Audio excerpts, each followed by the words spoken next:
Now the monitors jumped to life, their true nature revealed.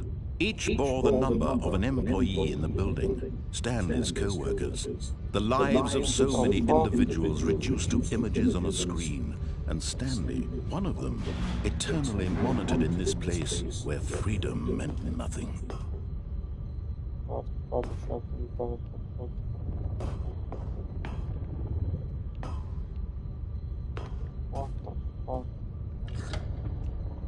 This mind control facility, it was too horrible to believe. It couldn't be true. Had Stanley really been under someone's control all this time? Was this the only reason he was happy with his boring job? That his emotions had been manipulated to accept it blindly? No. He refused to believe it. He couldn't accept it. His own life in someone else's control? Never. It was unthinkable. Wasn't it? Was it even possible? Had he truly spent his entire life utterly blind to the world?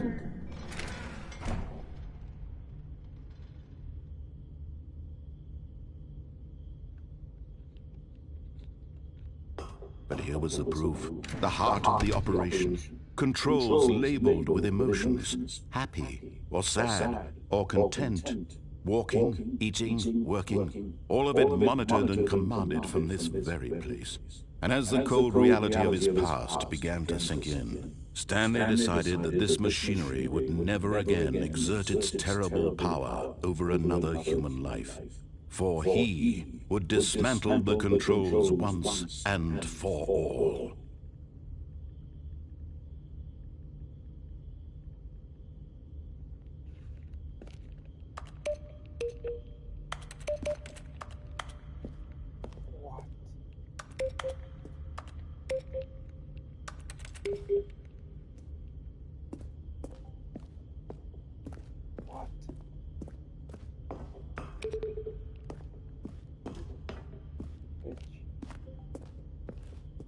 Stay 3. What the fuck?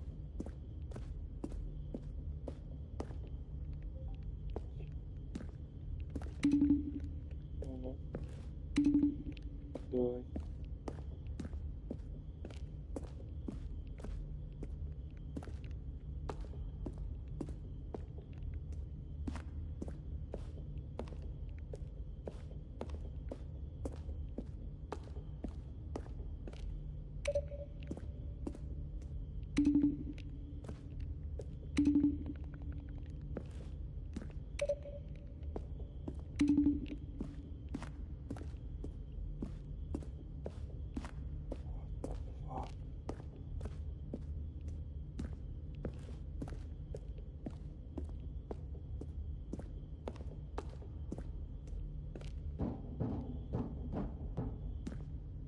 What?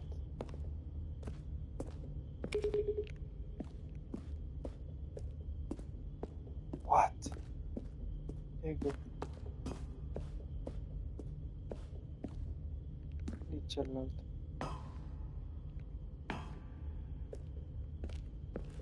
Eu trebuie să mă urc acolo sus.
And when at last he found the source of the room's power... Oh, Stanley, you didn't just activate the controls, did you? After they kept you enslaved all these years, you go and you try to take control of the machine for yourself. Is that what you wanted? Control?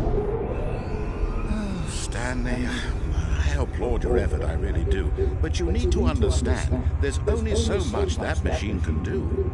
You were supposed to let it go, turn the controls off, and leave. If you want to throw my story off track, you're going to have to do much better than that. I'm afraid you don't have nearly the power you think you do. For example, and I believe you'll find this pertinent, Stanley suddenly realized he had just initiated the network's emergency detonation system. In the event that this machine is activated without proper DNA identification, nuclear detonators are set to explode, eliminating the entire complex. How long until detonation then? Let's say 2 minutes. Ah, now this is making things a little more fun, isn't it, Stanley? It's your time to shine. You are the star. It's your story now. Shape it to your heart's desires. Oh, this is much better than what I had in mind. What a shame we have so little time left to enjoy it. Mere moments until the bomb goes off. But what precious moments each one of them is. More time to talk about you, about me, where we're going. What all this means, I barely know where to start. What's that? You'd like to know where your co-workers are? A moment of solace before you're obliterated? All right, I'm in a good mood. You're gonna die anyway. I'll tell you exactly what happened to them. I erased them. I turned off the machine. I set you free. Of course, that was merely in this instance of the story. Sometimes when I tell it, I simply let you sit there in your office forever, pushing buttons endlessly and then dying alone. Other times, I let the office sink into the ground, swallowing everyone inside, or I let it burn to a crisp. I have to say this, though, this version of events has been rather amusing. Watching you try to make sense of everything and take back the control wrested away from you, it's quite rich. I almost hate to see it go. But I'm sure whatever I come up with on the next go-around will be even better. My goodness, only 34 seconds left. But I'm enjoying this so much. You know what? To hell with it. I'm going to put some extra time on the clock. Why not? These are precious additional seconds. Time doesn't grow on trees. Oh dear me, what's the matter, Stanley? Is it that you have no idea where you're going or what you're supposed to be doing right now? Or did you just assume when you saw that timer that something in this room was capable of turning it off? I mean, look at you. Running from button to button, screen to screen, clicking on every little thing in this room. These numbered buttons, no, these colored ones, or maybe this big red button, or this door. Everything, anything, something here will save me. Why would you think that, Stanley? That this video game can be beaten? Won? Solved? Do you have any idea what your purpose in this place is? Stanley, you're in for quite a disappointment. But here's a spoiler for you. That timer isn't a catalyst to keep the action moving along. It's just seconds ticking away to your death. You're only still playing instead of watching a cutscene because I want to watch you for every moment that you're powerless. To see you made humble. This is not a challenge, it's a tragedy. You wanted to control this world, that's fine. But I'm going to destroy it first, so you can't. What? Take a look at the clock, Stanley. That's 30 seconds you have left to struggle. 30 seconds until a big boom and then nothing. No ending here, just you being blown to pieces. Will you cling desperately to your frail life? Or will you let it go peacefully? Another choice. Make it count. Or don't. It's all the same to me. All a part of the joke. Oh. And believe me, I will be laughing at every second of your inevitable life from the moment we fade in until the moment I say, happily ever after. What?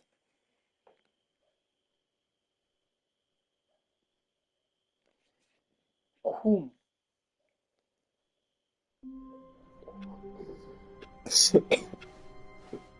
All of his co-workers were gone. What could it mean? Stanley decided to go to the meeting room. Perhaps he had simply missed a memo.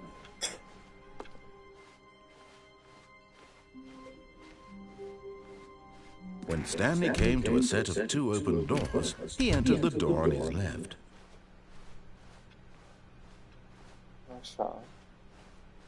Yet there was not a single person here either. Feeling a wave of disbelief, Stanley decided to go up to his boss. Coming to a staircase, Stanley walked upstairs to his boss's office.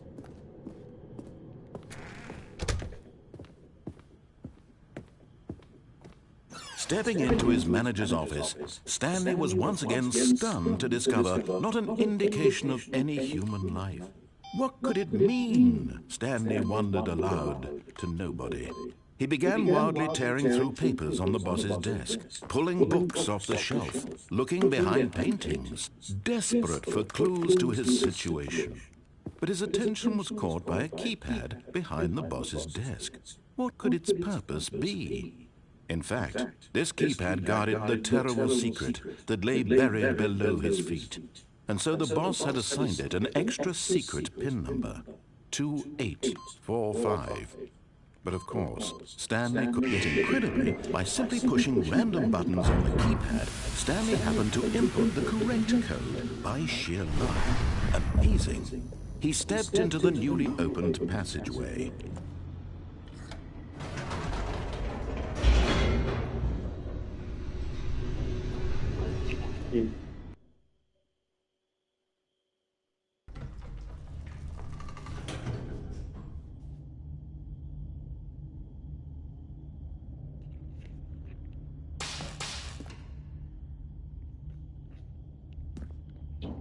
What the fuck? Stanley walked straight ahead through the large door that read Mind Control Facility. Although this passageway had the word escape written on it, the truth was that at the end of this hall, Stanley would meet his violent death. What? Madiga. The door behind him was not shut. Stanley still had every opportunity to turn around and get back on track. At this point, Stanley was making a conscious, concerted effort to walk forward and willingly confront his death. Okay.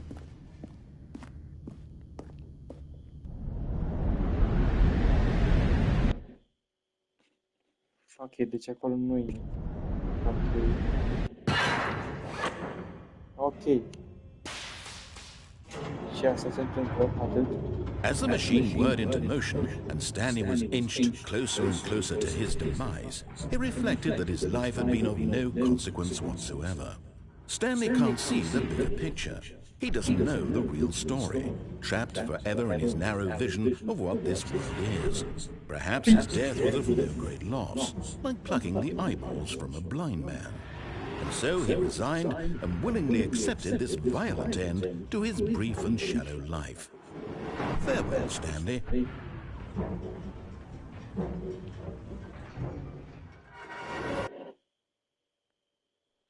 Farewell, Stanley, cried the narrator, as Stanley was led helplessly into the enormous metal jaws. In a single visceral instant, Stanley was obliterated as the machine crushed every bone in his body, killing him instantly. What the fuck? And yet it would be just a few minutes before Stanley would restart the game, back in his office, as alive as ever.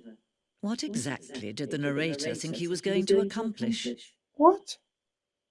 When every path you can walk has been created for you long in advance, death becomes meaningless, making life the same. Do you see now? Do you see that Stanley was already dead from the moment he hit start?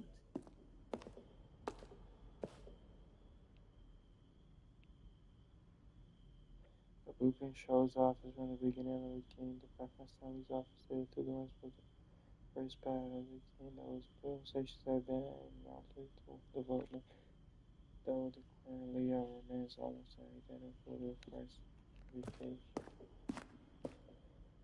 According to the pacing of the opening section was important to get right. The further has been moved in authors to make sure the player reaches the 2 doors in a good time. The 2 doors. The set of the 2 doors was the very first concrete piece of the Stanley Parable's design. Once this room was created, the rest of the game merges the sensation of the exploration of the contradictions to impose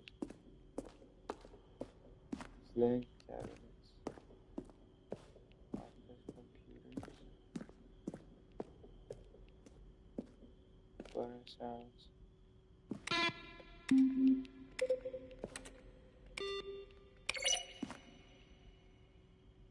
Slang game of letters and fancy sound is a mix of the keyboard sound and synthesized tone.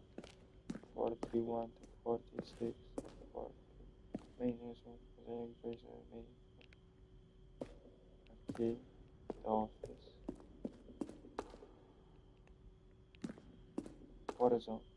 At the end of it, we designed really working.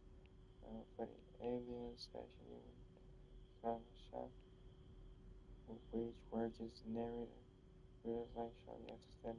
It was like hard to Jucam and the king. Plus, some people answer it as making fun of the people like shooters, which was not our intention.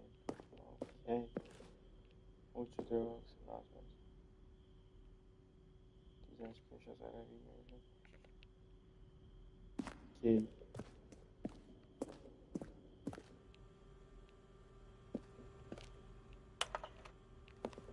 What?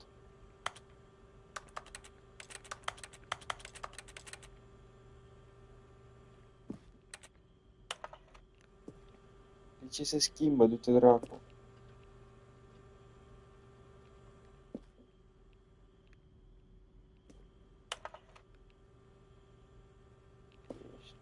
Nu-te mai aici. 427 Stanley's office.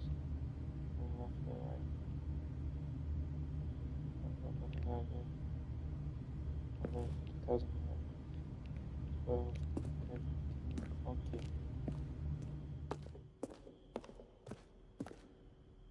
Game design markup. Okay. Asta era să le-am murit? What? Found that there's one of this from my freedom ending. Freedom ending. No, n-am să mă duc acolo, mi-e frică.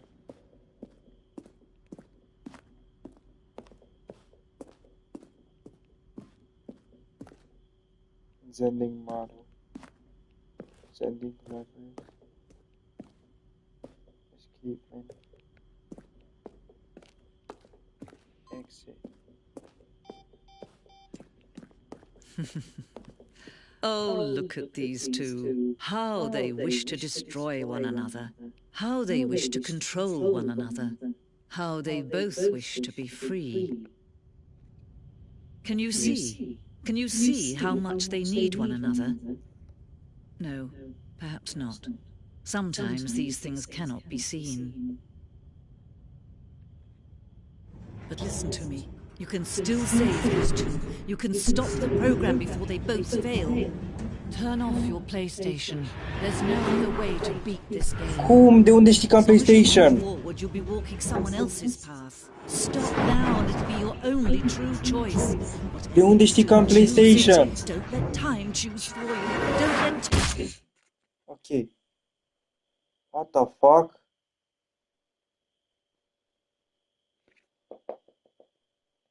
Nu deschid telefonul.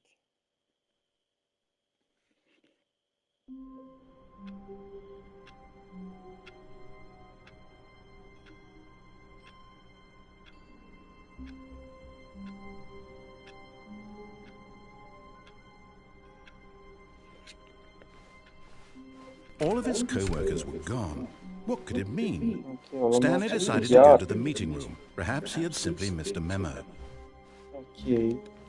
Da. Bine.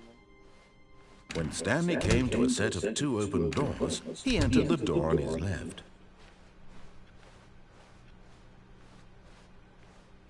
Yet there was not a single person here either. Feeling a wave of disbelief, Stanley decided to go up to his... Coming to a staircase, Stanley walked upstairs to his boss's office. The moment he entered his manager's office, Stanley froze in his tracks. Not a living soul anywhere. Stanley was in such a rush to get through the story as quickly as possible, he didn't even have a single minute to just let the narrator talk. taci din gură. That kind of anxiety isn't healthy, so he relaxed for a few moments with some calming New Age music. Deschide ușa!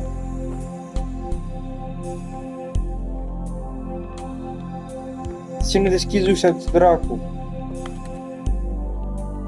Feeling soothed and rejuvenated, Stanley calmly walked Așa, good boy. into the opened passageway.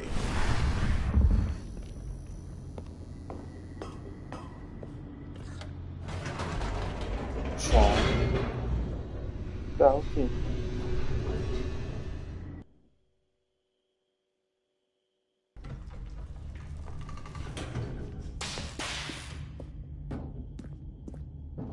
Stanley walked straight ahead through the large door that read Mind Control Facility. Ok, da.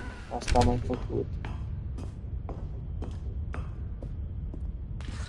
The lights rose on an enormous room packed with television screens. What horrible secret did this place hold? Stanley thought to himself. Did he have the strength to find out?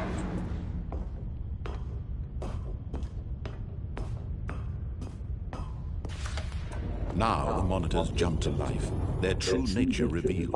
Each bore the number of an employee in the building. Stanley's co-workers. The lives of so many individuals reduced to images on a screen.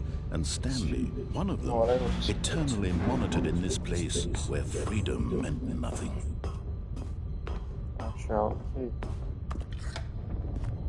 This mind control facility, it was too horrible to believe. It couldn't be true. Had Stanley really been under someone's control all this time? Was this the only reason he was happy with his boring job? That his emotions had been manipulated to accept it blindly? No.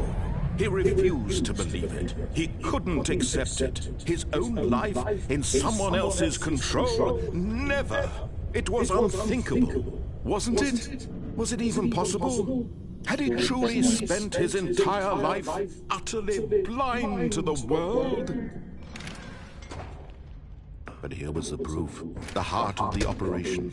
Controls labeled with emotions. Happy, or sad, or content. Walking, eating, working. All of it monitored and commanded from this very place.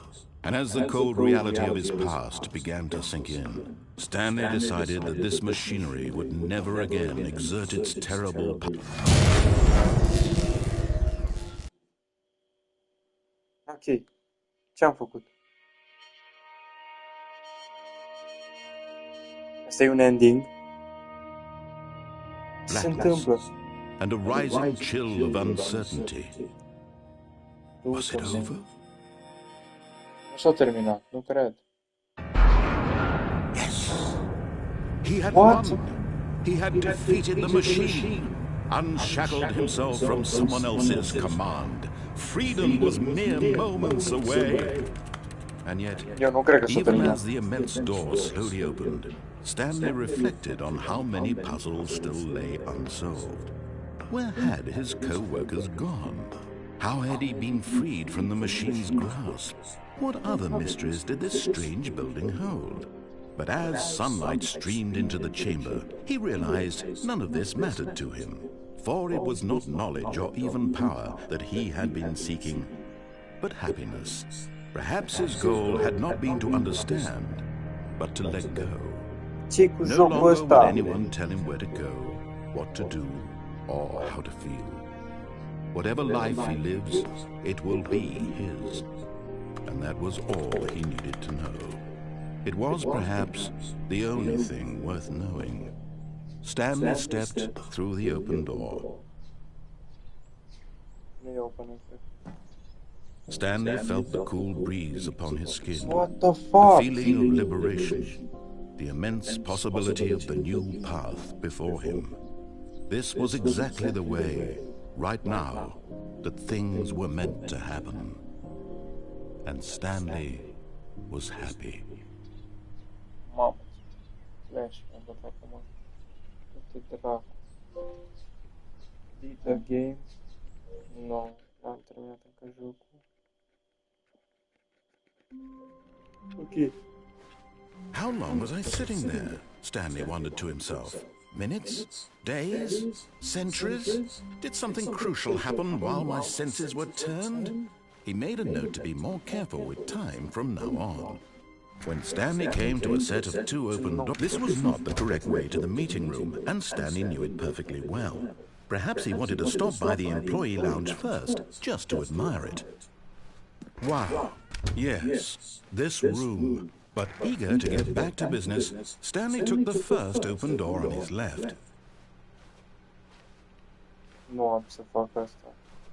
Stanley was so bad at following directions, it's incredible he wasn't fired years ago. Look, Stanley, I think perhaps, but in his eagerness to prove that he is in control of the story and no one gets to tell him what to do, Stanley leapt from the platform and plunged to his death. Good job, Stanley. Everyone thinks you're very powerful.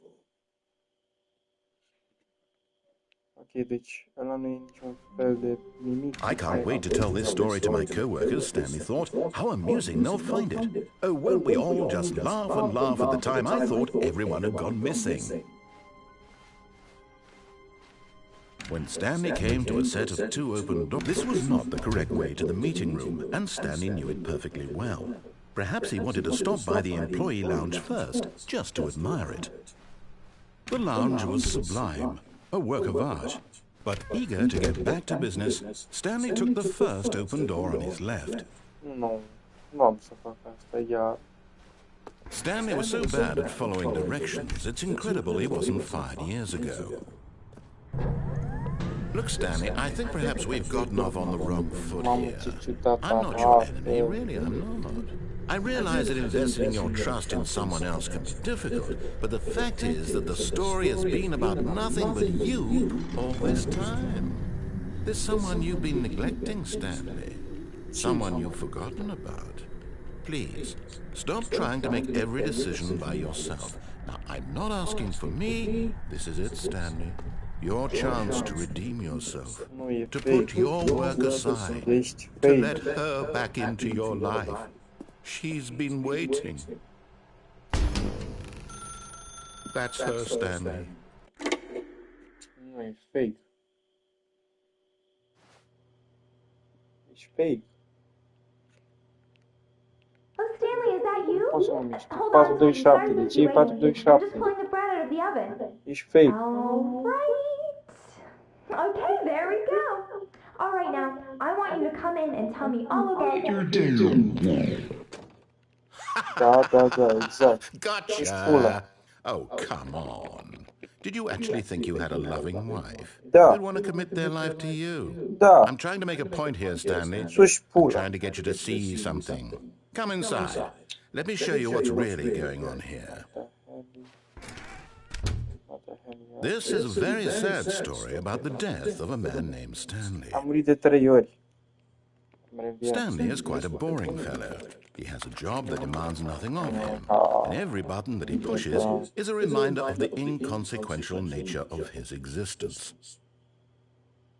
Nu vreau să apăs. Look at him there, pushing buttons, doing exactly what he's told Eu to sunt un do. good boy pentru Now tine. he's pushing a Arător. button. Now he's eating lunch. Now he's going home. Now he's coming back to work. One might even feel sorry for him, except that he's chosen this life. Ba nu. But in his mind, in his mind he can go on fantastic adventures. From behind his desk, Stanley dreamed of wild expeditions into the unknown, fantastic discoveries of new lands. It was wonderful. And each day that he returned to work was a reminder that none of it would ever happen to him. And so he began to fantasize about his own job. First, he imagined that one day while at work, he stepped up from his desk to realize that all of his co-workers, his boss, everyone in the building had suddenly vanished off the face of the earth. The thought excited him terribly. So he went further. He imagined that he came to 2 open doors and that he could go through either. At last, choice. It barely even mattered what lay behind each door. The mere thought that his decisions would mean something was almost too wonderful to behold. Okay. As he wandered through this fantasy world, he began to fill it with many possible paths and destinations. Down one path lay an enormous round room with monitors and mind controls. And down another was a yellow line that weaved in many directions. And down another was a game with a baby. And he called it the Stanley Parable. It was such a wonderful fantasy, and so in his head he relived it again, and then again, and again, over and over, wishing beyond hope that it would never end, that he might always feel this free. Surely there's an answer down some new path, mustn't there be? Perhaps if he played just one more time. But there is no answer. How could there possibly be? In reality, all he's doing is pushing the same buttons he always has. Nothing has changed. The longer he spends here, the more invested he gets, the more he forgets which life is the real one. And I'm trying to tell him this, that in this world he can never be anything but an observer, that as long as he remains here, he's slowly killing himself. But he won't listen to me. He won't stop. Here, watch this. Stanley, the next time the screen asks you to push a button, do not do it. You see? Can he just not hear me? How can I tell him in a way that he'll understand that every second he remains here, he's electing to kill himself? How can I get him to see what I see? How can I make him look at himself? I suppose I can't, not in the way I want him to. But I don't make the rules. I simply play to my intended purpose, the same as Stanley. We're not so different, I suppose. I'll try once more to convey all this to him. I'm compelled to. I must. Perhaps, well, maybe this time he'll see. Maybe this time. And I tried again, and Stanley pushed a button. And I tried again, and Stanley pushed a button. And I tried. Okay. Iar m-a omorât.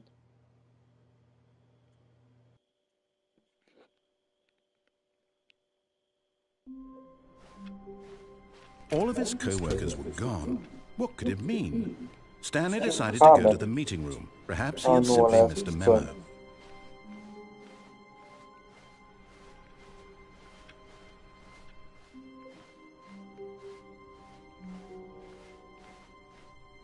When Stanley came to a set of 2 open doors, he entered the door on his left.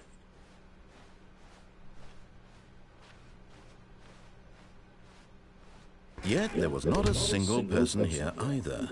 Feeling a wave of disbelief, Stanley decided to go up to his boss's office. Coming to a staircase, Stanley walked upstairs to his boss's office. But Stanley just couldn't do it. He considered the possibility of facing his boss, admitting he had left his post during work hours. He might be fired for that. And in such a competitive economy, why had he taken that risk? All because he believed everyone had vanished. His boss would think he was crazy. And then something occurred to Stanley. Maybe, he thought to himself, maybe I am crazy. All of my co-workers blinking mysteriously out of existence in a single moment for no reason at all. None of it made any logical sense.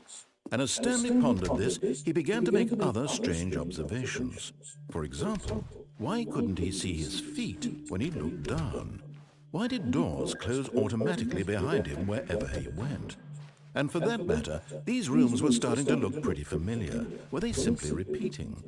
No, Stanley said to himself, this is all too strange. This can't be real. And at last, he came to the conclusion that had been on the tip of his tongue. He just hadn't found the words for it. I'm dreaming, he yelled. This is all a dream. Oh, what a relief Stanley felt to have finally found an answer, an explanation. His co-workers weren't actually gone. He wasn't going to lose his job. He wasn't crazy after all. He thought to himself, I suppose I'll wake up soon. I'll have to go back to my boring real-life job pushing buttons. I may as well enjoy this while I'm still lucid. So, he imagined himself flying. and began to gently float above the ground. Then he imagined himself soaring through space on a magical starfield, and it too appeared. It was so much fun, and Stanley marveled that he had still not woken up. How was he remaining so lucid? And then perhaps the strangest question of them all entered Stanley's head.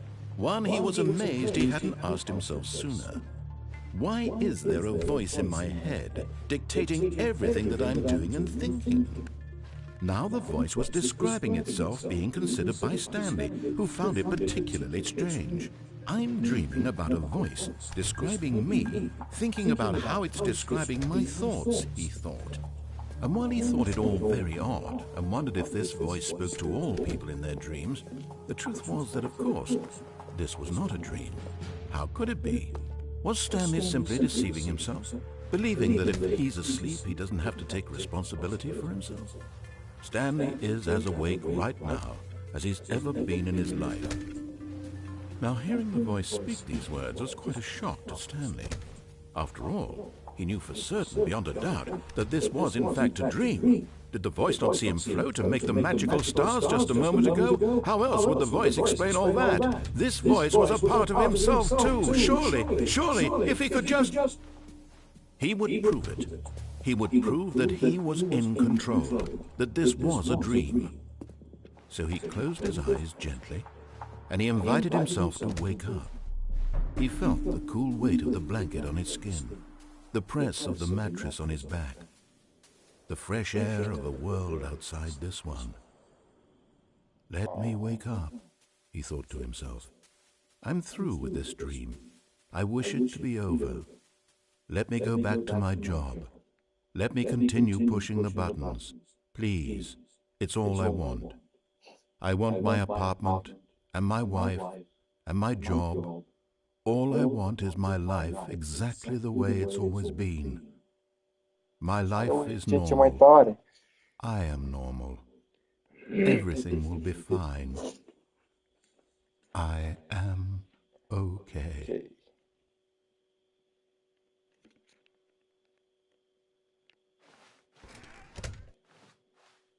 Stanley began screaming. Please, someone, wake me up. My name is Stanley. I have a boss. I have an office. I am real. Please, just someone tell me I am real. I must be real. I must be. Can anyone hear my voice? Who am I? Who am I? And everything went black. What the fuck? This is the story of a woman named Mariella. What? Mariella woke up on a day like any other. She arose, got dressed, gathered her belongings, and walked to her place of work. But on this particular day, her walk was interrupted by the body of a man who had stumbled through town talking and screaming to himself, and then collapsed dead on the sidewalk. And although she would soon turn to go call for an ambulance, for just a few brief moments, she considered the strange man. He was obviously crazy. This much she knew. Everyone knows what crazy people look like. And in that moment, she thought to herself how lucky she was to be normal. I am sane. I am in control of my mind. I know what is real and what isn't. It was comforting to think this, and in a certain way, seeing this man made her feel better. But then she remembered the meeting she had scheduled for that day. The very important people whose impressions of her would affect her career, and by extension, the rest of her life. She had no time for this, so it was only a moment that she stood there, staring down at the body. And then she turned and ran.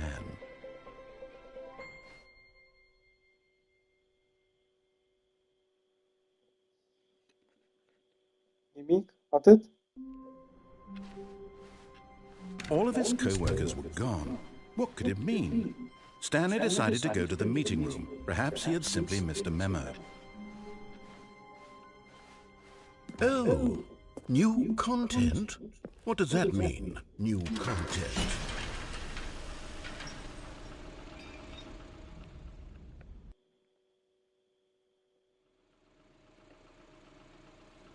What the fuck?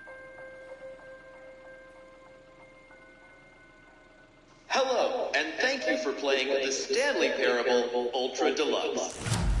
As you may know, the Stanley Parable was a video game released in 2013 on home computers.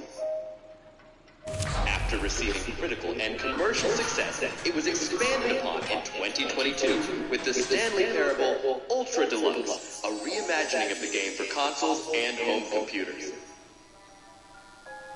The Stanley Parable Ultra Deluxe features exciting new content that broadens and expands the world of the Stanley Parable, delighting audiences the world over. Please, step inside and see what thrilling new adventures await in the Stanley Parable Ultra Deluxe. Oh, well, this sounds delightful. I'm very excited to see the thrilling new Ultra Deluxe content. Okay, so far it's an elevator. Nothing special yet, but I'm sure it's just the beginning of a mesmerizing adventure. Și rămân blocat aici, nu? Is it broken? What's going on here? Should we be moving somewhere? Oh, there we go. All right, finally, at long last, it's on to the new content. I've never been more ready. Let's do it. Am să rămân blocat. Sigur. I have to say, initial impressions of Stanley Parable Ultra Deluxe, mostly tedious. It's as if Oh, okay. Let's see the content. Give me the content, Stanley. The jump circle. All right, let's see it. The jump circle?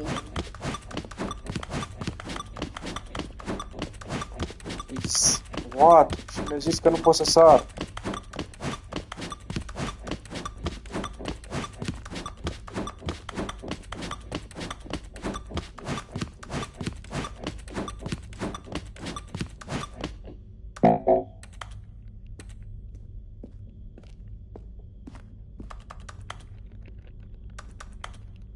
Ok, nu mai funcționează, deci nu mi-e. Is that it?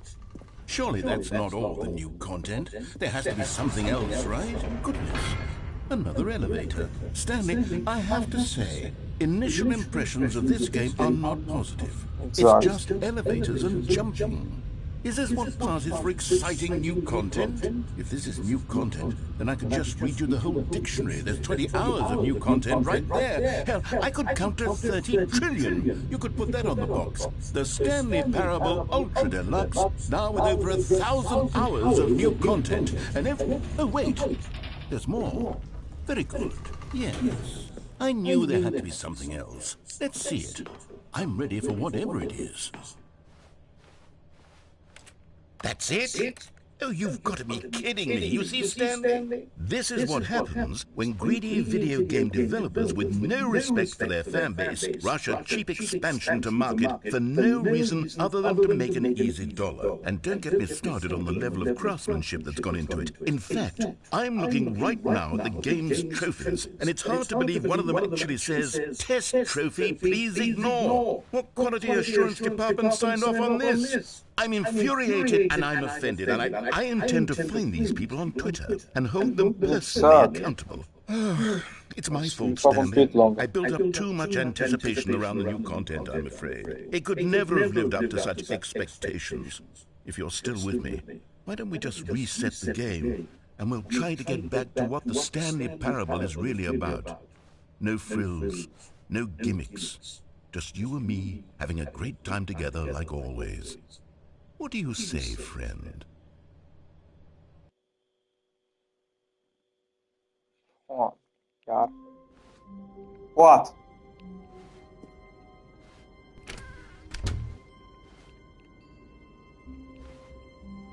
Ok, deci o să vedem când ieșeam.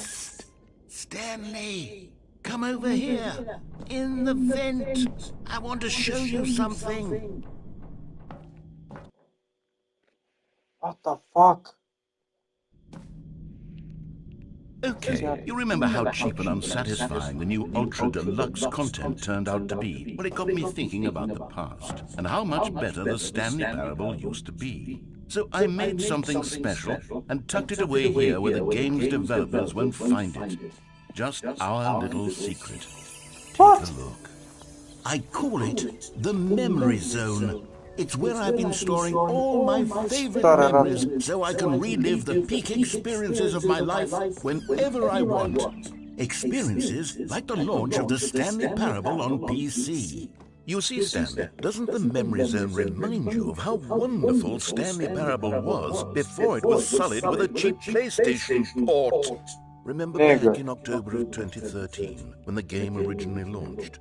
Back then, video games had integrity. Back then, it all meant something. Oh, the waste.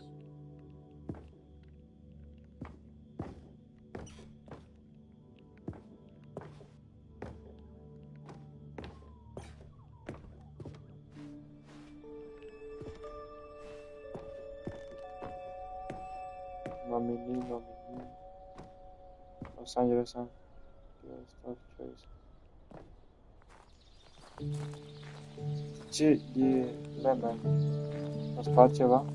And over here is where I keep reviews of the Stanley Parable. Like this stunning triumph of games journalism, 10 out of 10 from Destructoid.com. James Stephanie Sterling writes, and I quote, "Where so many games that aspire to be more than games end up less than any form of art, Stanley Parable strives and then succeeds to be every game ever created." Did you hear that, Stanley? Every game ever created. That's how grand and all-encompassing the original Stanley Parable was. It was literally every game ever created. It was Skyrim, it was Persona 3, it was all of them, and now it's nothing. It's no games at all. It isn't even the Stanley Parable anymore. It's just a husk now. A lifeless husk with an hour of new elevator content.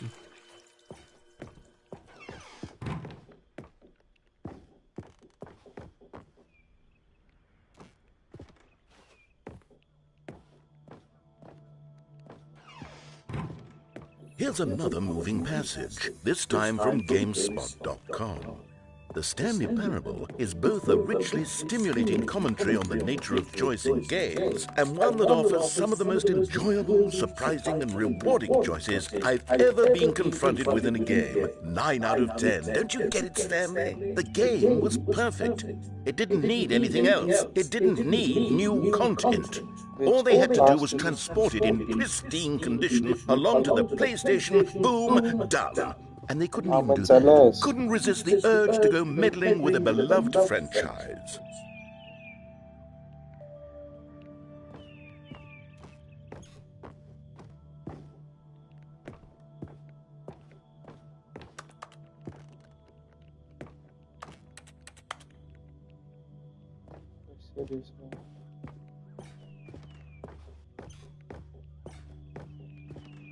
Ok, și unde trebuie să mă duc?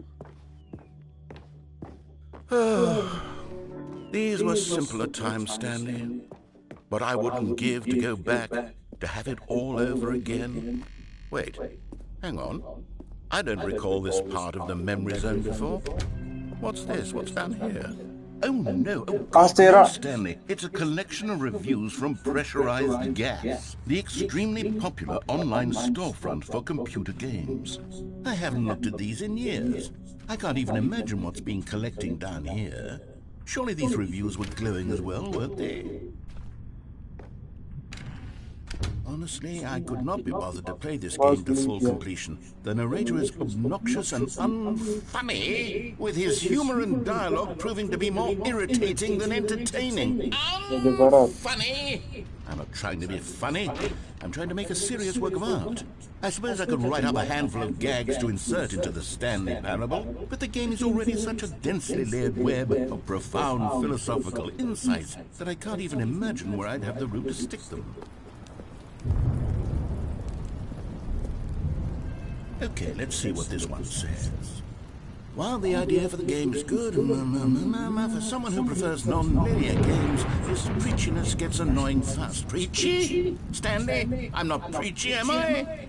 You can tell me if I'm preachy. Honestly, you can. Oh, goodness. This is actually quite shocking for me. Well, to be honest, I had always thought of the game's dialogue as being rather terse to begin with. You can't know how much fluff I cut from the game to get it to feel as light and airy as it... Well, I always thought it did. but maybe it wasn't. Oh dear. What an awful memory to have to hold on to. These black marks on my otherwise unimpeachable track record. I feel like a failure. Like I let these people down.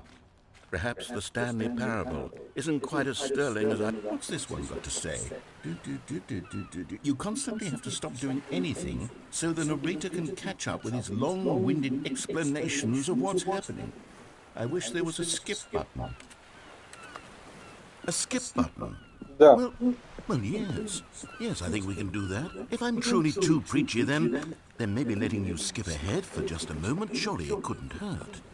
Not if it means we can strike these negative reviews from the record. Only positive reviews of the Stanley Parable. That's my motto today, and it's always been my motto.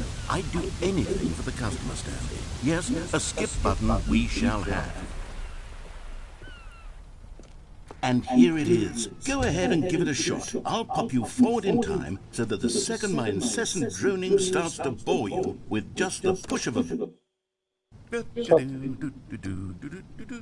Oh, you're back, you see. You were only frozen in time for a few minutes, but it was plenty of time for me to deliver a long, rambling monologue. Well, there, sport. You really did catch me rambling on a bit, didn't you? But that's the power of the button. The minute I start to go off on a thoughtless display of self-absorption... Okay, welcome back, Stanley. Now, I should say that the amount of time the button has been skipping through is becoming longer and longer. That last one was, well, I want to say maybe 30, 45 minutes. It's not 6 or 7 Stanley! Stanley, please don't push the button again. It's been 12 hours. You've just been frozen there. I don't know why the skips are getting longer, but they're really, truly getting longer. And my God, there's no way out of the room. Stanley, the door is gone. It's completely gone. I've looked at it from every angle. I've checked every one. Shut up. Oh, Stanley, you're back. You're back. Oh, my goodness. I have someone to talk to again. Stanley, I think it's been a week. Or 2 weeks.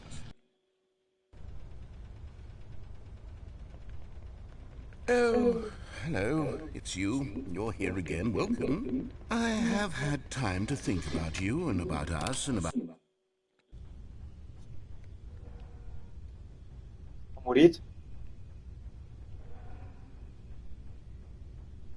A murit?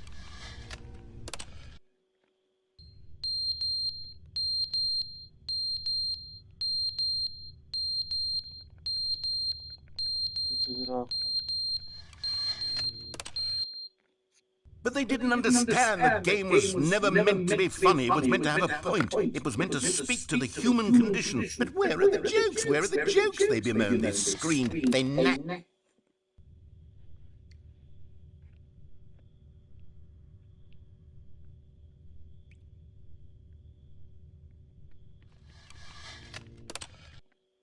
The end is never the end, is never the end, is never the end, is never the end, is never the end, is never the end, is never the end, is never the end, is never the end, is never...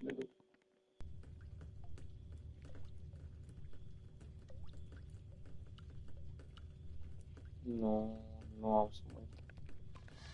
Da, scrie direct, lasă-mă în pace.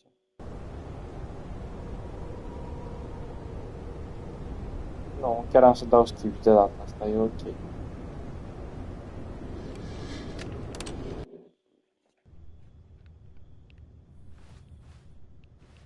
The light. What the fuck.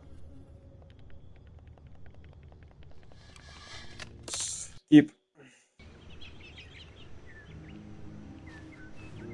N-am mai las ce este, rog?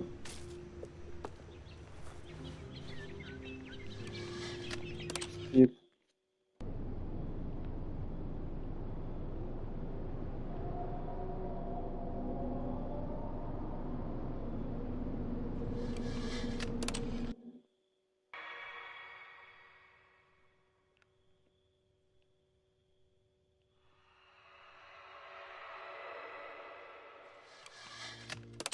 Nu e ok.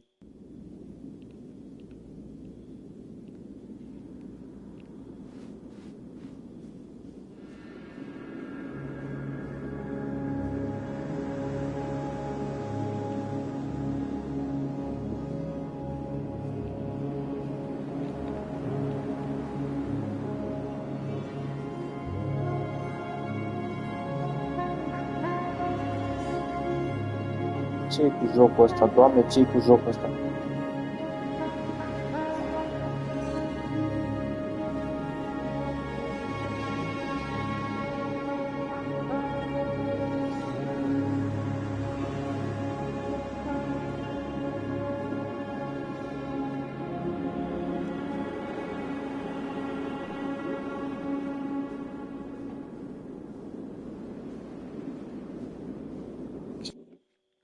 Ok. Atât?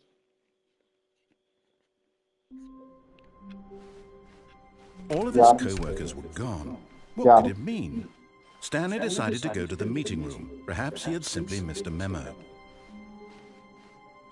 E vreo cameră deschisă? No. Oh, good. You notice my sign. Yes, I have something very exciting to show you.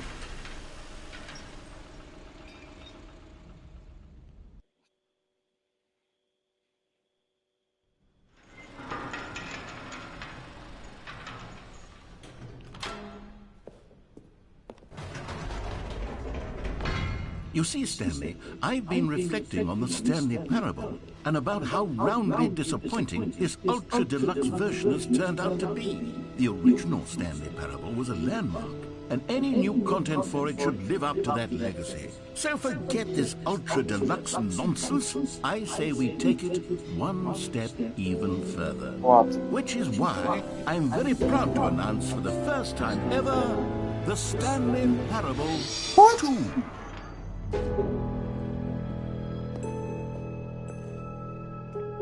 Yes, you see, isn't this far superior to a measly port with a few minor additions? Think of all the new territory we'll cover with a fully fledged sequel. An entirely new experience, built from the ground up. Why, there are so many possibilities. It could go in so many different directions. This is what fans have truly been asking for.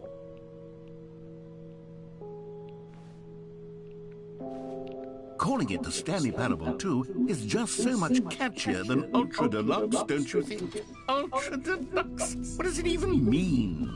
But the Stanley Parable 2, now that's an artistic statement right there. It's future-oriented. It screams progress and innovation and long-term franchising potential. Now, to be clear, I haven't quite nailed down what exactly the Stanley Parable 2 is going to be, but let's take a look at some of the features I've been developing for it. I figure that if I can loosely organize a handful of interesting concepts, that surely the game will sort of naturally spring up around them. Here we are. Go on, try out some of the new features.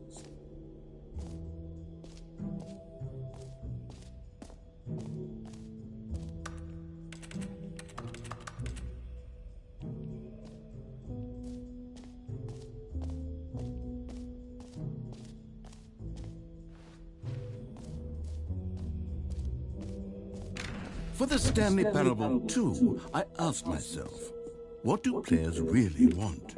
And of course, the first and most obvious answer is that they want to be individually recognized and validated as people.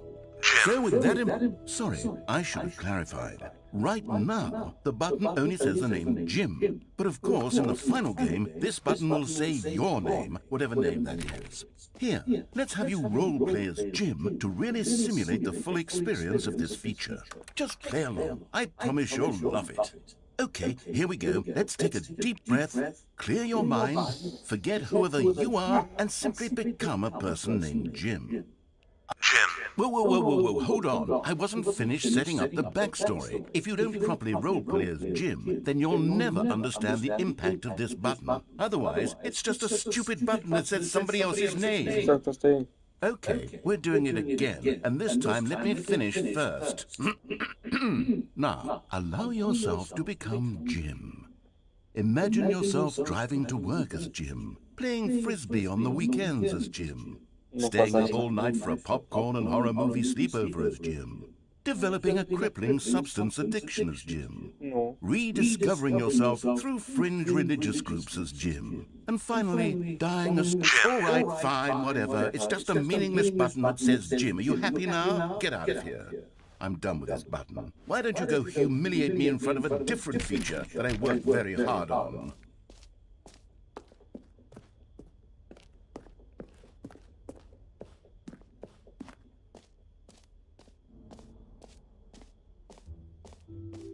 Maybe I'll only let people named Jim play the Stanley Parable too.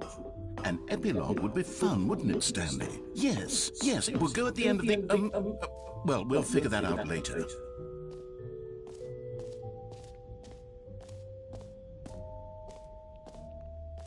Brown free trophy.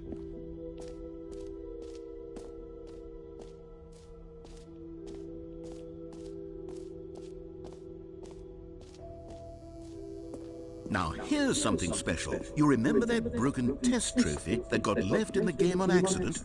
Well, I'm developing a technology to simply give you the trophy. Yes, you see, okay, perhaps I should have clarified. This is technology that will exist. Right now, the trophy is still fully broken. I'm not a wizard, Stanley, but I guarantee it will be fixed in the sequel to at last satisfy the hordes of ravenous fans all over the world who have been uproariously demanding this feature. Gamers, we hear you, and I promise it will happen.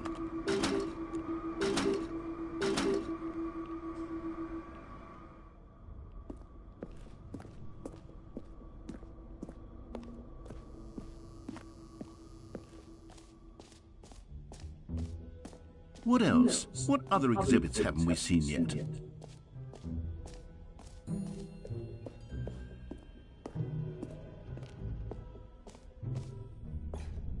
Ah, collectibles. Now it's a real video game. In the Stanley Parable 2, you'll run around gathering up these miniature Stanley figurines. And what's truly innovative is that there will be no reward for collecting all of them. I don't want to stifle the intrinsic joy of watching a number go up. You simply collect all of them, and then you move the hell on with your unremarkable.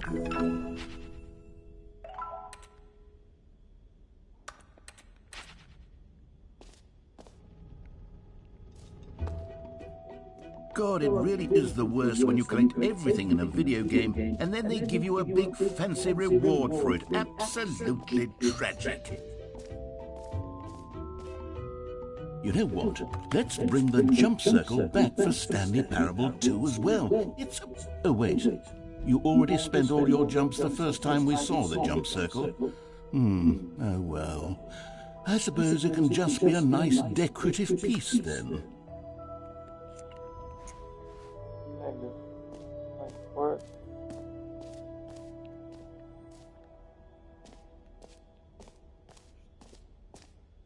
Okay, I'll be honest, I haven't yet decided on this one. I think that in the new version, the office could use a bit of decoration, like balloons. But I'm undecided on Get Well Someday and Happy 12th Birthday. Which would you go with? You know, sometimes when you solicit another person's opinion, it makes you realize that you knew which one you actually really wanted all along. Get Well Someday it is.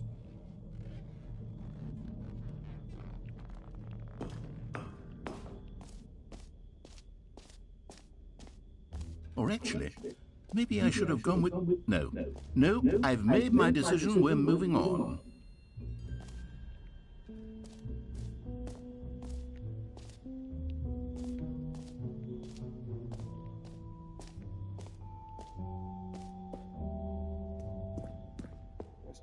A common complaint of the Stanley Parable was that it was confusing and paradoxical, that it engendered a chaotic sense of reckless despair in those who played it. Well, I'm happy to say that after much consideration, I've engineered a clever solution to this fundamental problem of the game.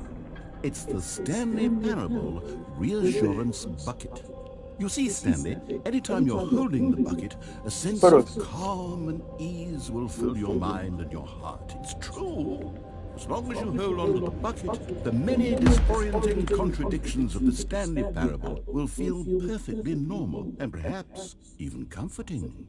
You may even come to long for the gentle embrace of jarring cognitive dissonance while the bucket is in your arms. And to be honest, it's a much more convenient solution for me than actually redesigning the game to be less uncomfortable. Can you imagine what a pain in the ass that would be? Yes, the bucket is the perfect solution. Come on, give it a try.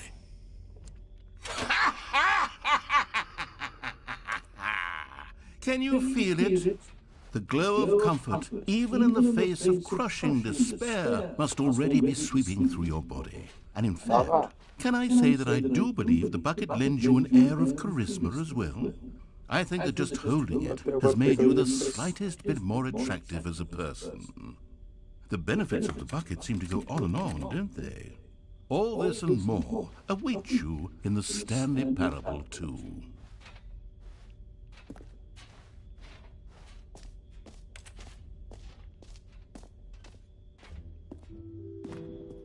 Does anyone give out awards for most enjoyable bucket in a video game? That really should be an award if it isn't already.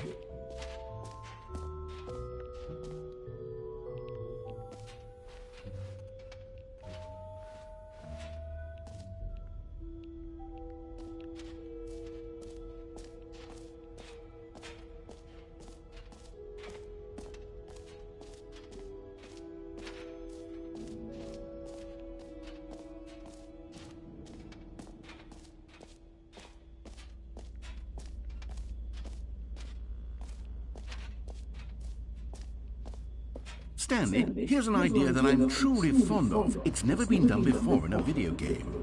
This is, in fact, a hole that you can fall down forever. That's right. Infinite falling. You can fall until the end of time, if you like. A stunning leap forward for video games as a medium. You see, isn't it wonderful? One of my more ingenious concoctions, if I do say so. Now then, since you've gotten to see the infinite hole, you can press the teleport button to pop back up to the top, and we can continue. Great. Now, I'm very excited to show you even more of my ideas for the sequel.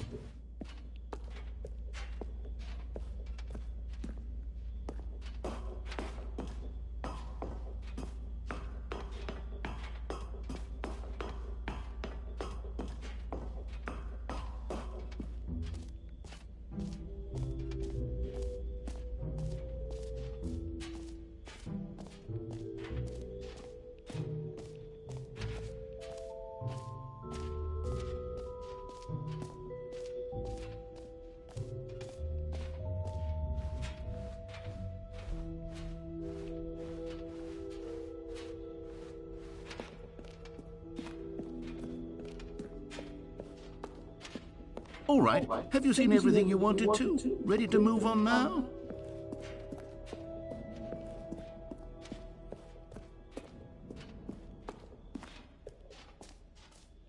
So, Stanley, what do you think? Do you like all of the new features? Yes, I know it's not exactly clear yet how exactly these features will come together as one single coherent video game, but I can feel it in my soul. It's going to work. There's definitely a good game in there somewhere. Say, let's do an experiment. I'll arrange these new features together, and we'll see whether or not it coheres into a meaningful gameplay experience. Okay. Are you ready? Here it is. I give you the Stanley Parable 2.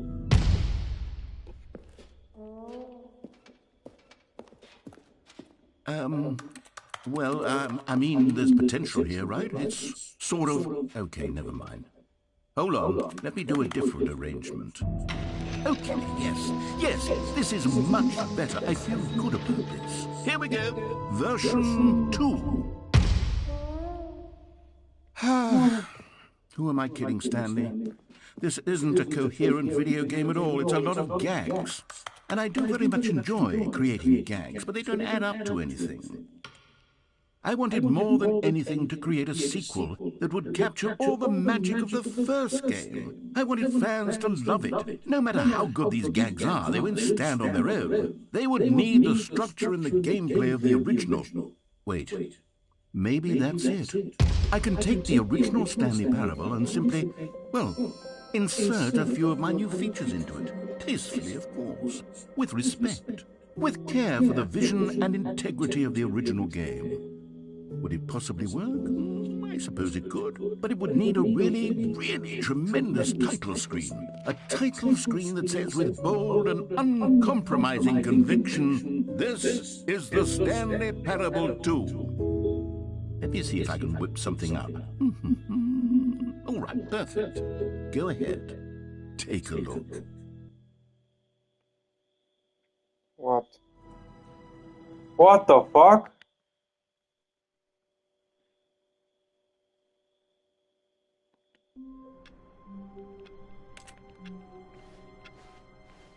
All of his co-workers were gone. What could it mean? Stanley decided to go to the meeting room. Perhaps he had simply missed a memo. Stanley felt the bucket calling to him, begging him to pick it up. Why would... When Stanley came to a set of 2 open doors, he entered the door on his left.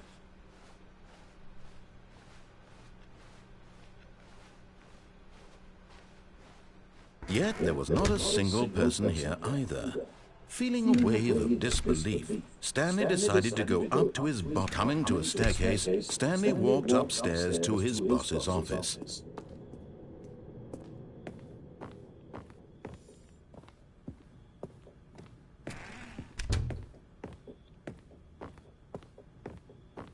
Okay, I think we all know the drill by now. Blah, blah, blah. Dark secrets, the keypad. Stanley pushes some buttons. Oh, hey, look, it's a new passageway. Quelle surprise.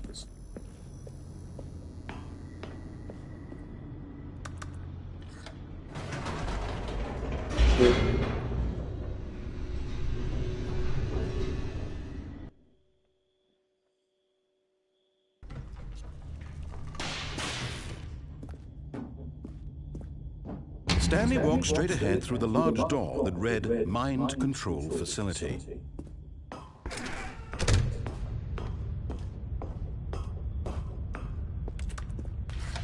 The lights rose on an enormous room packed with television screens. What horrible secret did this place hold? Stanley thought to himself. Did he have the strength to find out?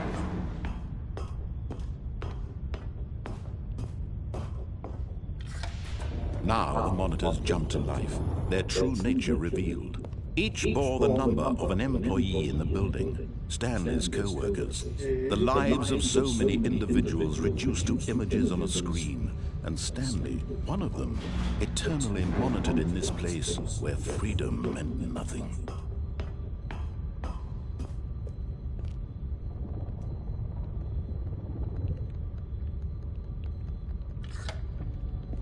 This mind control facility, it was too horrible to believe. It couldn't be true. Had Stanley really been under someone's control all this time? Was this the only reason he was happy with his boring job? That his emotions had been manipulated to accept it blindly?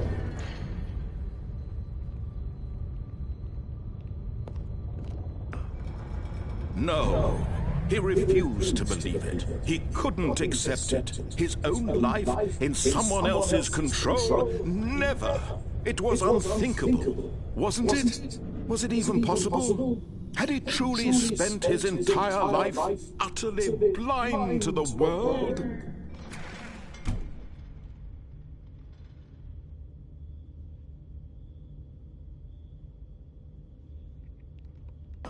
But here was the proof. The heart of the operation. Controls labeled with emotions. Happy, or sad, or content. Walking, eating, working. All of it monitored and commanded from this very place.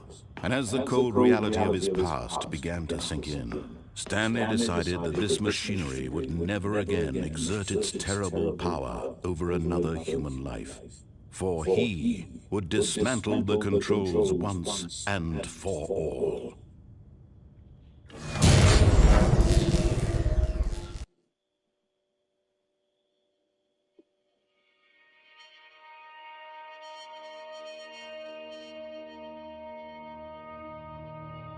Blackness and a rising chill of uncertainty. Was it over?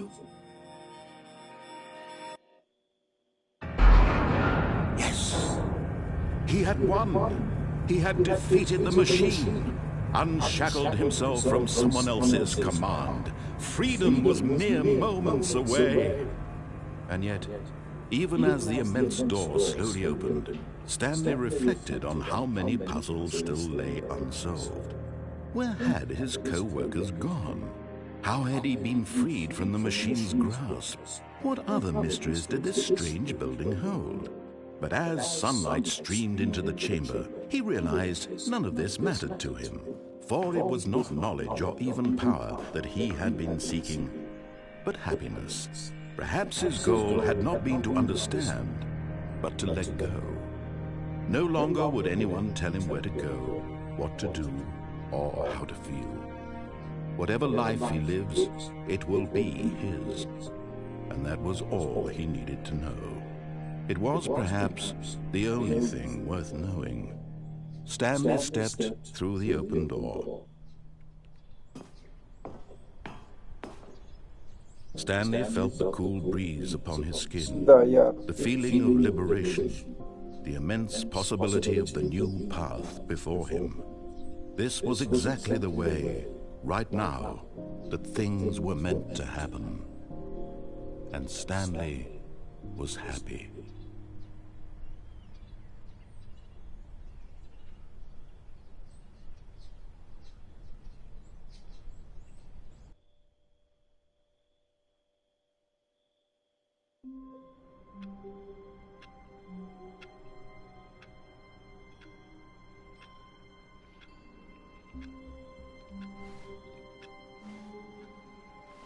All of his co-workers were gone. What could it mean? Stanley decided to go to the meeting room. Perhaps he had simply missed a memo. Stanley picked up the bucket.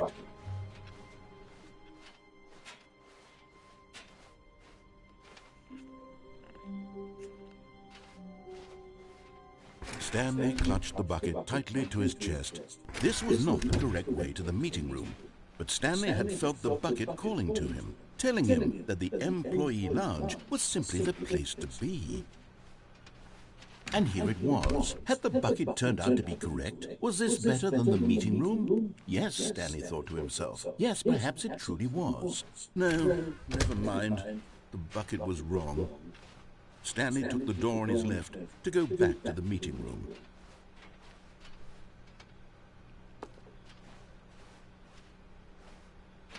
And so the two of them detoured through the maintenance section and walked straight ahead to the opposite door.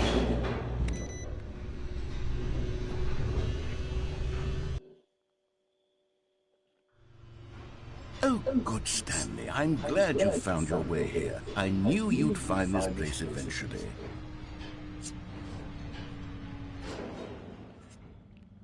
You see, your friends and I are concerned for you, Stanley. We've come together here because we care about you very much. It's this bucket you're carrying around everywhere.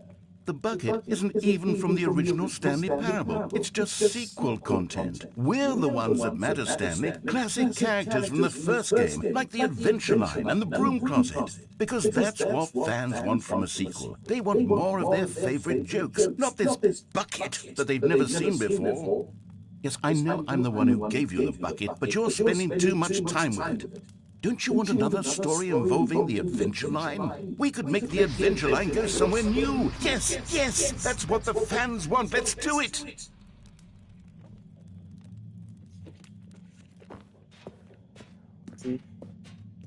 Whee! Look at that wacky line. Who knows where it'll go off to next? Oh, and it played some silly music as well. What? Now this is what the Stanley Parable is all about. Don't you remember all those great jokes from the original dialogue? Also, Stanley's addicted to drugs and hookers. It's as classic now as it was back then. Let's do it for the fans, Stanley. Let's give them more content exactly like this. But if we want to do that, you're going to have to give something up. Don't you get it, Stanley? We need to get rid of the bucket. That's why I'm very proud to introduce a brand new character. This is the Bucket Destroyer. I think it'll make a wonderful new addition to the rich lore of the Stanley Parable. True, it also was not in the original game, but it's such a well-fleshed-out character with so much personality that to me it already feels as though it's been part of the cast all along. Don't you agree? Can you guess what the Bucket Destroyer does? Surely you don't need me to spell it out for you. Go ahead now, Stanley. Say goodbye to the bucket. and then pop it into the machine when you're ready. Bucket. Now listen to me. It's crucial that you give it the bucket. I don't know what the bucket destroyer will do if it can't destroy your bucket. Destroying buckets is all it knows.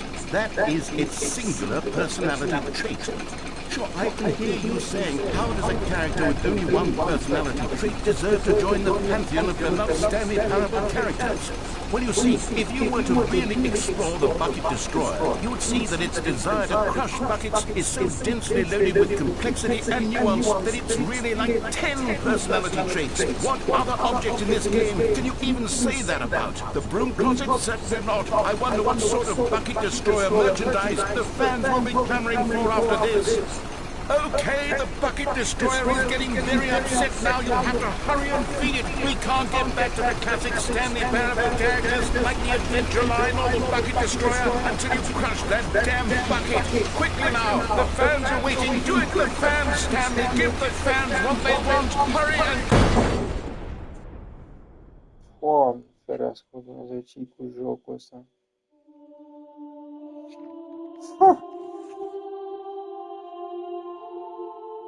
The Bucket Destroyer. My prized creation. You had so much potential. We were going to do such marvelous things with you, tell such spellbinding stories about you. All of it squandered now. Goodbye, new friend. For the moment in time that you were here, you were magnificent.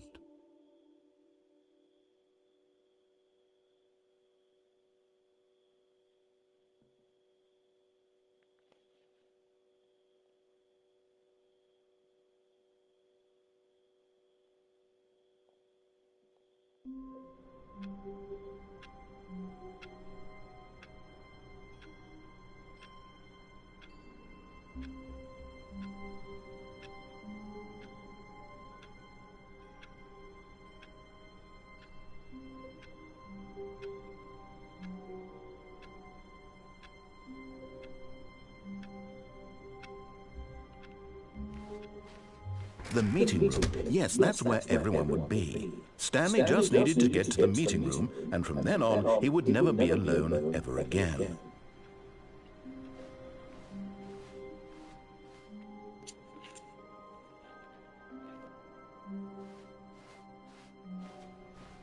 Stanley lifted the bucket into his arms, and a wave of comfort rushed over him.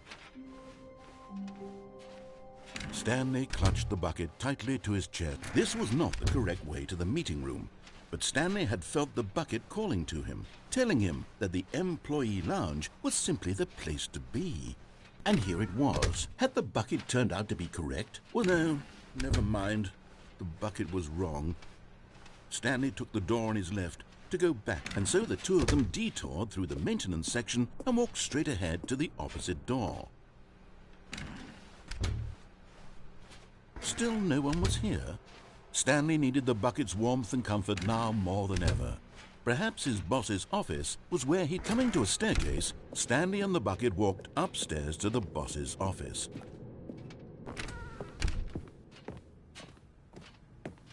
Stepping into his manager's office, Stanley was once again stunned to discover not an indication of any human life.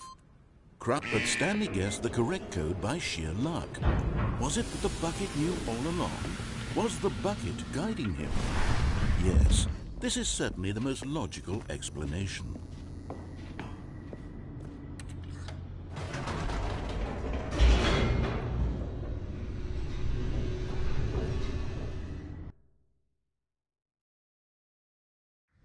The elevator raced downward, plummeting towards an unknown fate.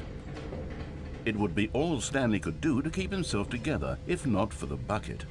Soothing him, comforting him, reassuring that in this darkest moment of uncertainty, he would be all right. The bucket is here for you, Stanley. Everything will be fine. Stanley and the bucket walked straight ahead through the large door that read, Mind Control Facility. Although this passageway had the word escape written on it, the truth was that at the end of this hall, Stanley and the bucket would both meet a violent death. The door behind them was not shut. Stanley and the bucket still had every opportunity to turn around and get back on track.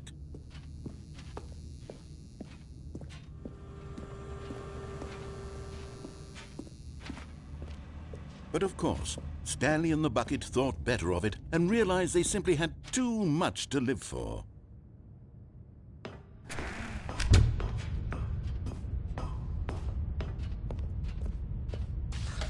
The lights rose on an enormous room packed with television screens. What horrible secret did this place hold? Stanley and the bucket both wondered to themselves.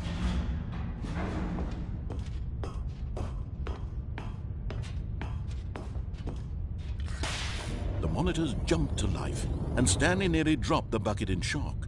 Everyone in the office was being videotaped, monitored like guinea pigs. The bucket had never seen anything like this, and it very nearly burst into tears as Stanley cradled it gently, reassuring it that everything would be fine.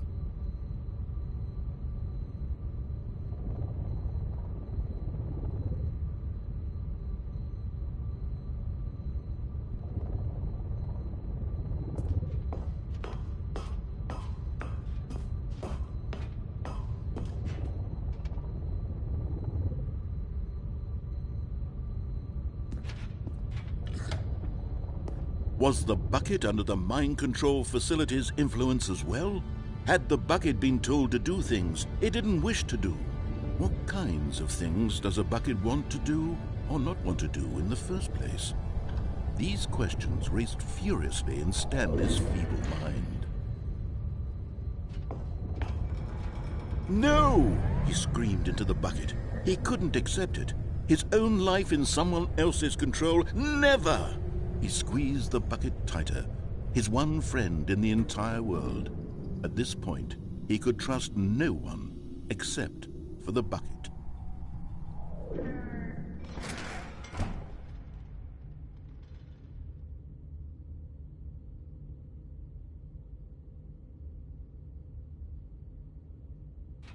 But here was the proof. The heart of the operation. Controls labeled with emotions, happy, or sad, or content. Walking, eating, working, all of it monitored and commanded from this very place. And as the cold reality of his past began to sink in, Stanley decided that this machinery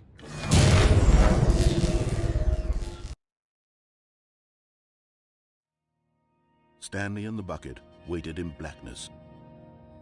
Was it over? Yes, they had done it. Stanley and the bucket had defeated their greatest and darkest enemy, freed themselves from the tyrannical grip of the evil mind control machine. Freedom was now mere moments away. Excitedly, the two of them began to discuss the kind of life they wanted to live once they stepped through this massive door. The bucket wanted to learn to roller skate. Stanley wanted to sneeze in every country on Earth. Both of them wanted to begin watching a movie, any movie, but then stop it halfway through and begin watching it in reverse from the end. True, it was a simple life they envisioned, but it was one they'd lived together, with one another to lean on, to trust, to support. What? Wait. What was happening? Why had the door stopped? Was Stanley and the bucket not about to be freed? An unbearable silence filled the room, lingering in uncertainty, until finally the truth hit Stanley square in the face. This building did not want the bucket to leave. Even the facility itself recognized the incredible calming presence of the bucket, needed the soothing warmth of the bucket, would go to any lengths not to part with the bucket. No. Stanley can't leave this place. Not while he has such a precious bucket in his arms. Not while this building has anything to say about it. Stanley realized he would never again leave this very room. But at least he has the bucket. To be trapped eternally in darkness isn't really so bad, Stanley thought to himself. As long as I have my bucket with me, right? I'll be okay, won't I? Stanley gulped. Very soon now, he was about to find out.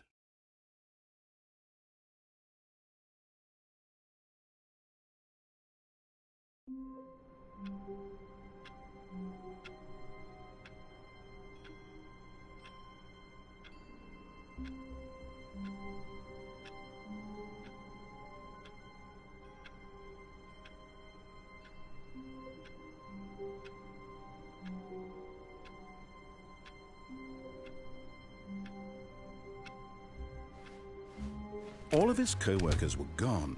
What could it mean? Stanley decided to go to the meeting room. The confusion and the chaos all seemed to melt away as Stanley embraced the bucket. Stanley clutched the bucket tightly to his chest and entered the door on his left.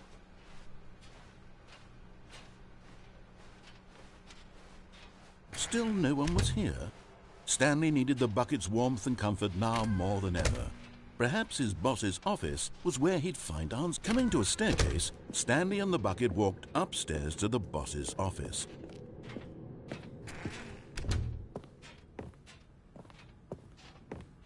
Stepping into his manager's office, Stanley was once again stunned to discover not an indication of any human life. Crushed by the weight of this revelation, but Stanley guessed the correct code by sheer luck. Was it that the bucket knew all along? Was the bucket guiding him? Yes, this is certainly the most logical explanation.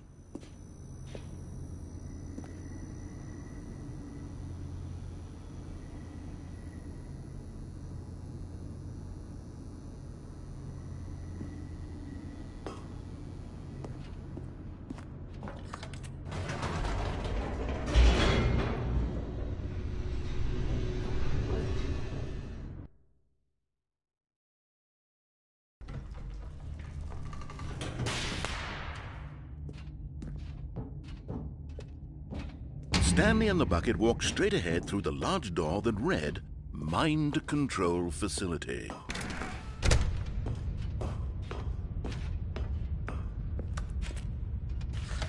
The lights rose on an enormous room packed with television screens. What horrible secret did this place hold? Stanley and the bucket both wondered to themselves.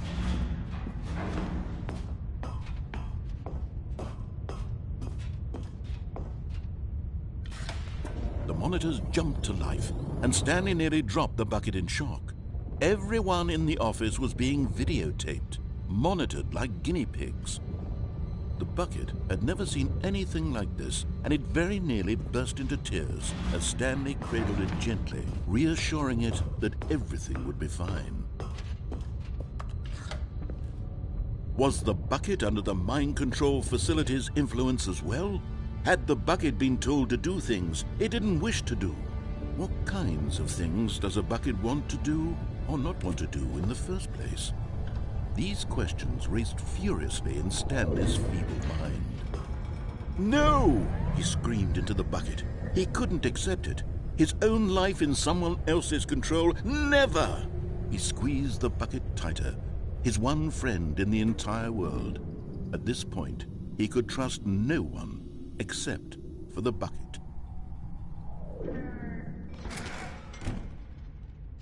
But here was the proof. The heart of the operation. Controls labeled with emotions, happy or sad or content. Walking, eating, working, all of it monitored and commanded from this very place. And as the cold reality of his past began to sink in, Stanley decided that this machine...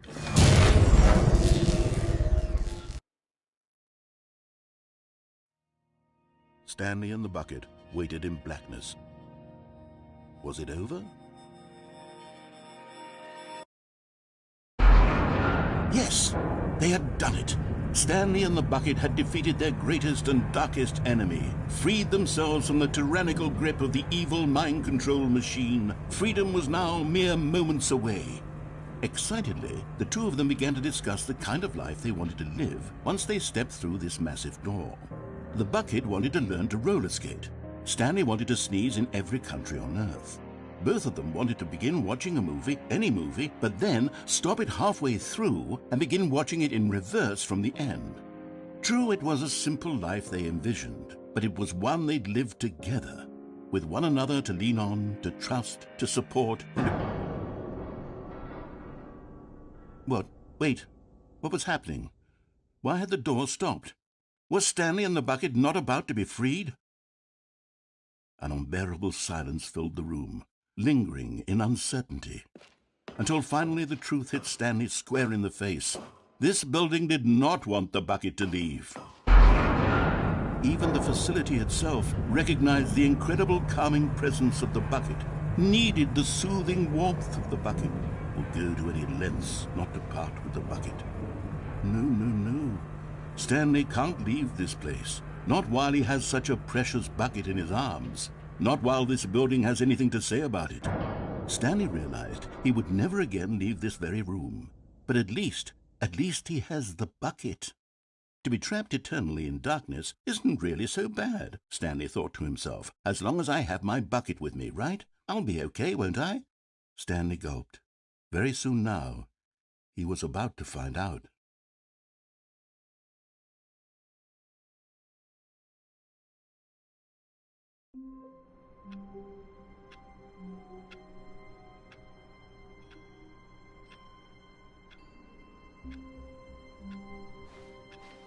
All of his co-workers were gone. What could it mean? Stanley decided to go to the meeting room. Perhaps he had... Warmth spread through Stanley's arms. With the bucket in his arms again, he was home. Stanley clutched the bucket tightly to his chest. This was not the correct way to the meeting room, but Stanley had felt the bucket calling to him, telling him that the employee lounge was simply the place to be. And here it was. Had the bucket turned out to be correct? No, never mind. The bucket was wrong. Stanley took the door on his left to go back to the meeting room. No, said the bucket. don't go to the meeting room. Go somewhere else. The cargo lift, yes. Good, said the bucket. Now ride the lift all the way to the top. There's something up there I need you to do. Stanley did not question why or how this bucket was speaking to him. It should have alarmed him, of course, because buckets can't talk. But Stanley chose not to think about this obvious fact. He was firmly convinced that the bucket had spoken to him, and he unthinkingly did whatever the bucket asked.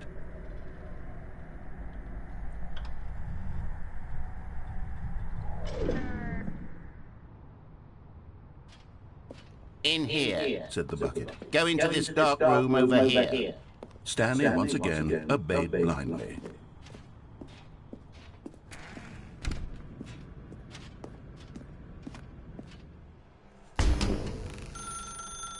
Now pick up the... This is the sad story of a man named Stanley and his bucket. Once upon a time, I gave Stanley a bucket because I thought he was lonely and could use a friend.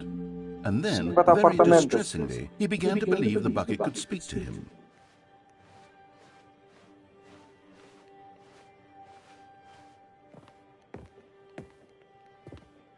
Bucket.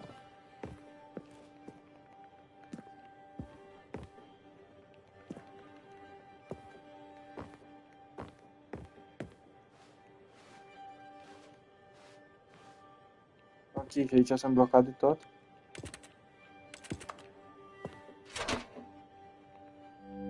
The Stanley Parable Reassurance Bucket was merely meant to provide the comforting glow of companionship.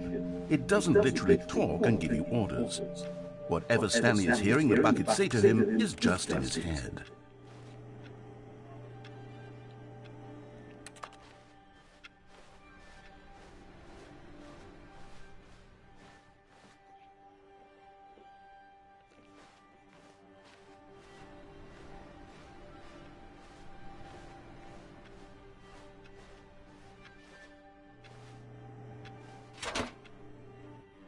Lately, I've been concerned about him. Wouldn't you be concerned as well? To see him delusional like this, obsessing over an inanimate metal object? I want to say something to him, but I don't know how I can convince him. I don't know if he'll listen to me. Well, I'll try anyway. Stanley, can you hear me? Listen to me. It's just a bucket. It can't think, it can't talk. All it will ever truly do for you is effectively transfer a liquid from one location to a different location. That's it. It doesn't do anything else.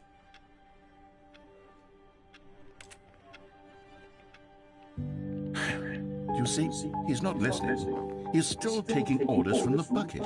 You know, once upon a time it was me he took orders from. Me he trusted and listened to. Now all he cares about is his awful bucket. This stupid hunk of metal. It's sad. I suppose he doesn't need me anymore. From now on, he's just going to cling to this bucket, this cold, empty bucket, this sort of shiny bucket. Well, I'll give it this. The bucket does have a nice shine to it. Yes, I suppose on closer inspection that it doesn't quite look like your average hardware store bucket. It's just a little more, what am I trying to say? Sturdier, more capable of transporting liquid. Like it would be better at moving an amount of water from one room to another. Oh my God, what am I saying? Better at carrying water from room to room. It's a bucket. It's literally just a bucket. Why do I feel some need to point out the ways in which it's so much more than just a regular bucket? Oh no, I'm having feelings for the bucket. No. What's going on? Why do I want to be with the bucket? Hear what the bucket has to say. Do anything it asks. What's wrong with me? I don't understand. Perhaps if I had the bucket, this would be less confusing. Yes. The bucket could tell me what to do in this troublesome situation. Stanley, give me the bucket. Give it to me. Give me the bucket, Stanley. I need it. Give it to me now. Give it or I'll... Ce s-a întâmplat? De ce? De ce să mă duc înapoi la muncă? Nu vreau job. Un job.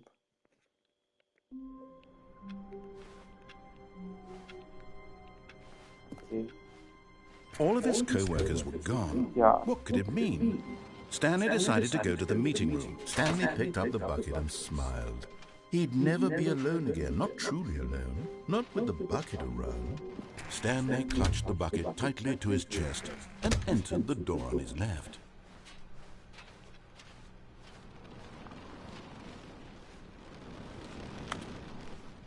Still no one was here.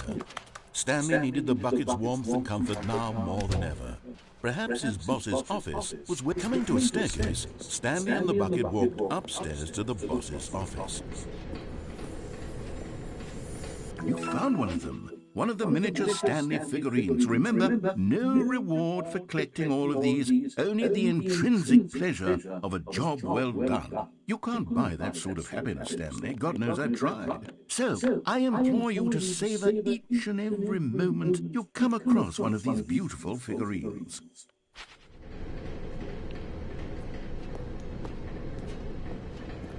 But Stanley just couldn't do it. He considered the possibility of facing his boss, admitting he had left his post during work hours. He might be fired for that. And in such a competitive economy, why had he taken that risk?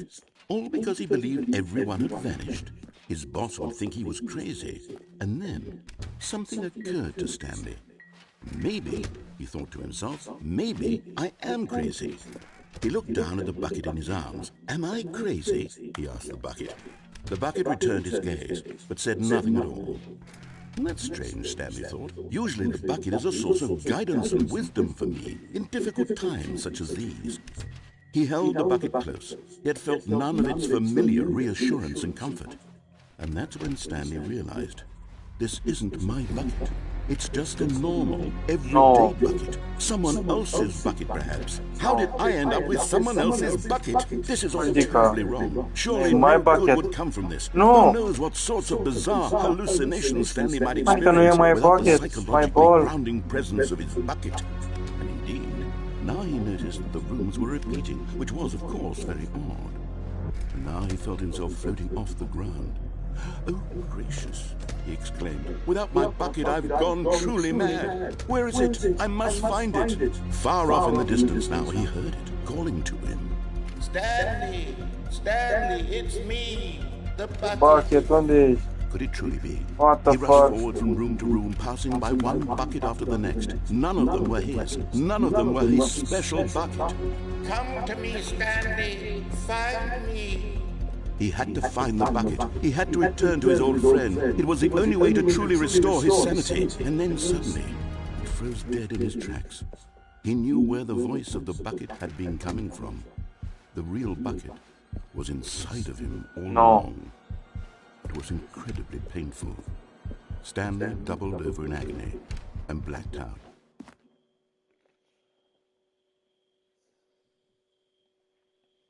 This is the story of a woman named Mariella. Mariella woke up on a day like any other. She arose, got dressed, picked up her bucket of comfort and security, and walked to her place of work. But on this particular day, her walk was interrupted by the body of a man who had stumbled through town, talking and screaming to himself, and then collapsed dead on the sidewalk. Right away, she knew what the problem was. This man had no bucket. Of course he'd gone mad, ranting and raving about a narrator describing all of his actions and how everything is predetermined and free will is an illusion and it's all just a video game. It could all have been prevented if only he'd taken his bucket with him. Perhaps he didn't even realize he'd forgotten his bucket at home in the first place. How cruel the world can be, Mariella thought, and she hugged her own bucket even tighter. But of course, she had no time for this. There were a myriad of confusing problems she would soon have to confront at work, for which her bucket would provide absolute guidance and total clarity on everything. Heck yes, she thought to herself, my life kicks ass. And she backflipped all the way to work.